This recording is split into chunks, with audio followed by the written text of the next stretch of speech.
Hey guys, I'm Chewy Mew and welcome to my channel, but more specifically, welcome back to another Chewy Mew review, one of my best customs, and that is a character with a glider. Yes, ladies and gentlemen, this glider doesn't look that good, but the figure looks awesome, and that figure is none other than Harry Osborn, or the New Goblin, as only the toys call him. But in the movie, he's just called Harry. Very good looking figure. I definitely think this is one of my best customs. This custom was made using two separate bodies. This was made using a Marvel Legends Toy Biz uh, Falcon. Yeah, it was Falcon. So I got this figure at a yard sale, and the figure was broken. It was missing the wings for some reason, and it also was missing the legs were so crazy loose, and I think the waist was already broken. I pretty much bought it thinking that maybe I could customize it, and I was like 6 years old at the time, and I never knew what to do with it, but a few months ago I decided to make this custom because my original uh, New Goblin figure was destroyed by one of my dogs. And then the bottom legs were made using Spider-Man Classics Electro. So I said in a previous review when I reviewed the Sinister Six box set Electro that I did have the other Spider-Man Classics Electro, but it broke. The upper torso, I don't know what happened to it. I kept the head. I lost the arms and the torso, and I kept the legs too. The legs and the head were all that survived. And so I used his legs. If you look closely enough, you can kind of see the lightning strikes going down on his pants there. But this custom, I definitely think, is one of my best customs. I'm actually going to move the camera down a bit. Move my light out of the way there. And I think it's a very good looking custom. This is definitely one of my best customs. I even used the original Falcon head for this. But first, let's set him aside and take a look at his glider. So the glider, I used a picture, and the picture was kind of like that, so I couldn't really tell too much what it looks like. It doesn't look that good, but the glider to me is more like a stand for him, kind of just to stand him on the glider. But there's not much too special with this one, you know? And actually, with the paint I used to paint the green parts on it, there's a cool thing that happens with it. The bottom looks like whatever, because on the bottom, you never really see the bottom of the glider. They're always like standing on it, or you see it like next to them or something. But you never see the bottom, so I didn't really bother. I just painted it silver, and that was it. It kind of has like the divots there. It kind of looks like a skateboard, like a hoverboard, like a skateboard kind of looking thing, rather than, your typical Green Goblin glider. Because, Harry doesn't want to look crazy. He wants to look cool, kind of like a skater punk with his Batman gauntlet there. I think the glider still came out pretty good looking. It's nowhere near as good as the figure, but I'm going to set this here, and when we come back to that glider, you're going to see something pretty cool that it does. But here's the figure. A lot of customizing, a lot of work went into this. So first, let's take a look at the face. So there's the face. The eyes aren't completely straight, but making eyes like level on a figure, it's really hard to do that. So for the mask, I took a piece of dry paint. I showed it before. I took a piece of dry paint, and I wrapped it around the head. I super glued it on, and this is actually using the Falcon head. If I remember, in post, I'll put a picture of the electrode that I used, of the electrode legs that I used in the Captain Falcon, the Falcon legs. I keep forgetting his name. I was about to call him Hawkeye, but that's not right. I painted this using like a metallic green. The eyes are also little pieces of clay that I stuck on there as well. I painted the forehead kind of skin color. Skin color is really hard to get the color for. It's really hard to do. It's kind of hard to tell because all the lighting, it's kind of hard to tell if it looks kind of metallic-y in a way. And then I painted his head, painted the hair brown. On the back here, you can kind of see where the mask they're not connected completely because it's really hard to cut it the same length. It's just hard to do it because you have to like let paint dry and then stick it on there. And no one wants to watch paint dry. On his shoulder pads, like near the shoulder thing, you can see some more green, like the green paint, like he has the collar thing, and like the two straps kind of looks like a parachute, which actually he uses the parachute in the first fight. The torso was also very muscular, so I took another piece of dried paint and I put it on and I glued it, because the Falcon figure, you could see like the straps to his suit, and he was like very muscular.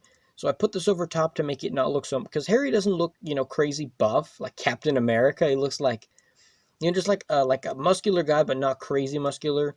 I use some more paint straps to go through this. It's really hard to tell on the camera. I don't think it looks as good on camera as it does in real life. I made this little sword holster, which you can take a sword out of. Take a look at his sword here. The movie sword is, there's not much detail to it. It's pretty much just a silver blade with like a green handle. You can see some detail on the handle, but on the custom, to me it's whatever. What I did for this was I took, I think it was chopsticks. I took chopsticks, I think it was, or one chopstick, and I shaved it down until it was narrow like this, and then the handle I left it kind of normal. Like I took sandpaper, where'd it go? I took sandpaper, I think it was a file, and I just filed it down until it was this small. And if you take it into his hand, it fits into it. So I said in a lot of past videos, I had a box sitting in my garage filled with a bunch of my toys like Power Rangers, Ninja Turtles, Batman, pretty much everything that isn't a Spider-Man figure, and it was in that box and it melted. And this hand is from a Power Ranger. I had glued the hand on because there's no way to attach a Power Ranger hand to this figure. They're just not compatible at all. So I gave him a Power Ranger hand. I don't remember which one this is from, but some Power Ranger. And the sword fits on really well. It's not loose at all. It sticks very well. I'm going to leave it off so that I don't risk breaking it or something. On the back, you can see he's got more of this metallic green looking stuff. You can see some more straps going on here. I didn't put any clay or anything on the back because it looks pretty normal. I put this another piece of dry paint, and you can see there's like a little slit on there, so you can stick the sword into it. The sword sticks in pretty well. It does scratch the paint off of this, which you can see it's got some like pinkish paint. I think this was pink or red, some kind of color. You can slide this in like that. The sword sticks in pretty well, which I think the sword originally goes on this side so we can grab it with his right hand, but I just couldn't get it. It just didn't, something with the body, I just couldn't get it to go the other way to have it stick this way, and well, it's whatever. It still goes in there pretty nice. You can see he's got more belt here. In real life, it looks much better than it does on the figure. He's got his strap here for his belt.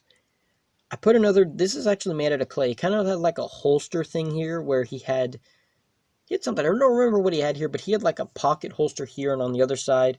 I think in the movie they were black, but I painted them this color so they kind of pop out more.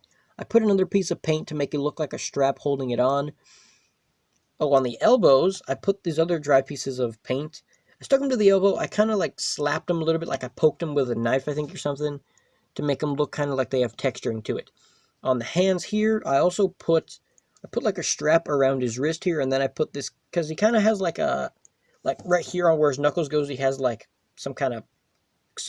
he had something on it. I'm not too sure what it's called. You can see the strap carrying on to the other side right there. On the other side, he also has the strap on the wrist, which I don't think I actually put a strap. I think the Power Ranger had like a strap there already. He's got his like Batman looking blade things. They look pretty good too. I took Lego swords.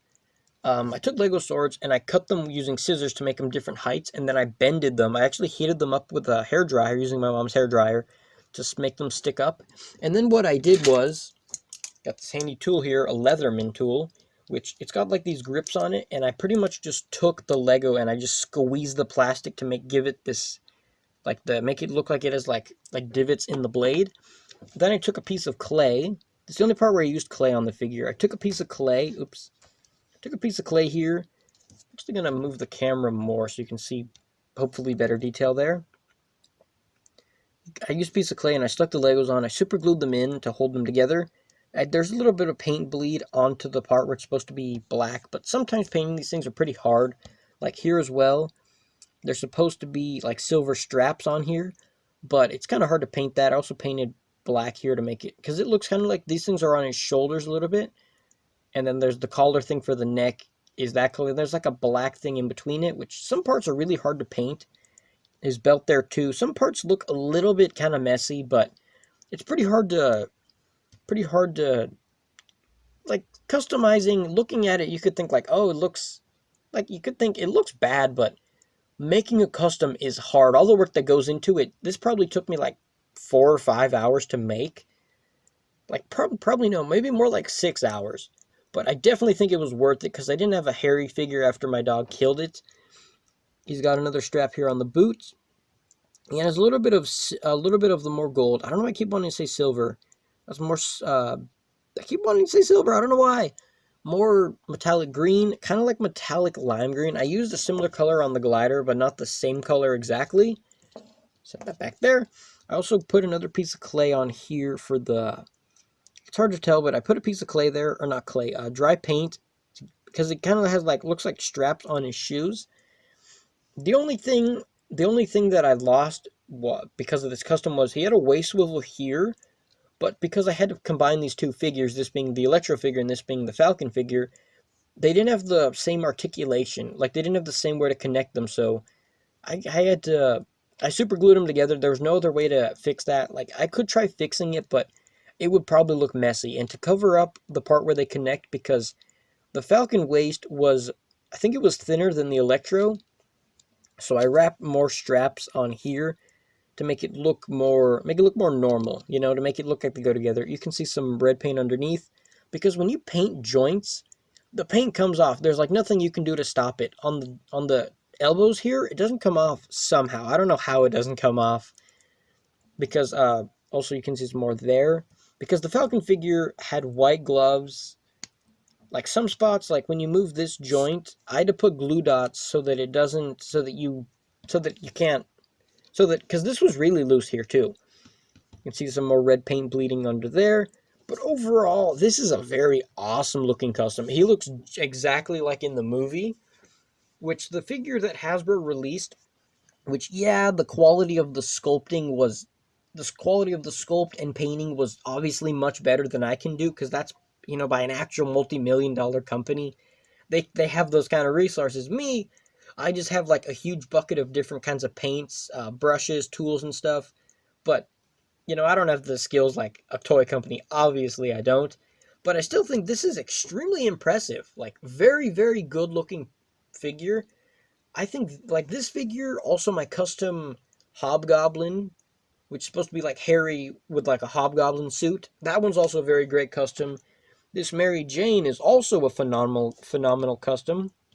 She's taller than him, which that's not that James Franco is 6 feet tall, so Mary Jane's 6'2" or something. But yeah, let's take a look at his articulation. So the head rotates all the way around. With customs, I'm also scared moving joints a lot, because I feel like, what if paint comes off, or what if I break it or something? The head looks up pretty good and looks down pretty good. The arms rotate all the way around. They go up pretty good. And he also has this joint where you can move it in and out like this, which, that one moves a lot better than this one. I'm not too sure what this joint is called. This custom Mary Jane also has the same joints there. I don't know what the name of that is. If you know what it is, let me know. But I'm not too sure what that name is. It goes all the way around as well. It goes all the way up too. Rotation here in the upper arm. Double bend in the knee, or double bend in the elbow. There's no rotation here in the wrist. Or actually, there is. Oh yeah, there's rotation here in the wrist, because this is the original Falcon arm. There's a hinge in the wrist forward and back. And you can bend the fingers together. They don't really move too much, but they kind of do bend still.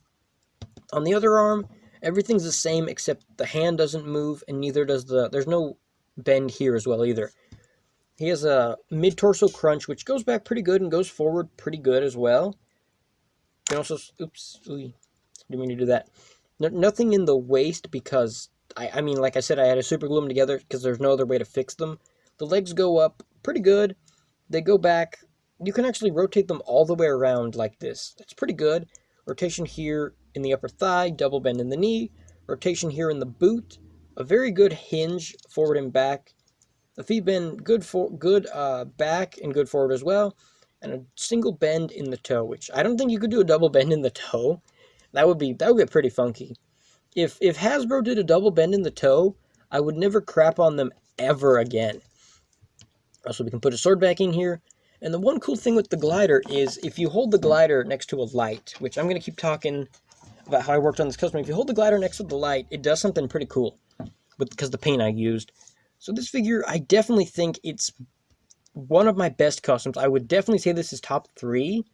I would maybe say this... oops. I'm scared of, when these figures fall. I feel like they're going to break. Yeah, it's still tough, but I'm just afraid that it's going to break or something, I have quite a few customs. I have a custom Doc Ock that I'm gonna review in the future. I think that's definitely another awesome looking custom. There's obviously this one, that custom Hobgoblin, that Mary Jane, Black Suit Spider-Man. There's a bunch more that I just can't think of, but I have a bunch of customs. And I've been holding the glider next to this light for a while, and if we put the glider here, and I turn off the lights, turn off my lights here, the glider glows in the dark, which the camera quality looks bad now, but it glows in the dark, which that's very awesome. This paint, I got it from this store called Hobby Lobby. I don't know if it's worldwide, but they sell a lot of crafts and stuff, arts and crafts, decorations, a lot of stuff like that. That's where I get a lot of my paint and my clay and a lot of my tools and stuff like that. And here it looks, yeah, it glows in the dark. That's awesome looking, because in the movie it glows in the dark, and that looks, I think it looks very awesome how it does that. You know, I might use this lighting. I think this lighting looks pretty good. Move my light up a bit. I might just use this lighting. I don't know, to me, let me know if you like this lighting more, or if you prefer this. Let me know if you think it looks better. I think I might use this one, but let me know what you think, what lighting you'd want. Like, if you think this looks better, or like, let me know if you think this light looks better, or if this looks better. I don't know. To me, I'm still trying to figure out what kind of lighting works best. But let me know that, and also let me know what you think about this figure, because in my opinion, this is definitely in my top 3 best customs ever. Because this one, the amount of work, the amount of customizing, painting stuff, different colors, the amount of work, all the stuff I had to do was, this probably took me the most amount of work for any custom. This is definitely in my opinion, my best custom. Let me know what you think about this figure, and I will see you guys in the next review. So good.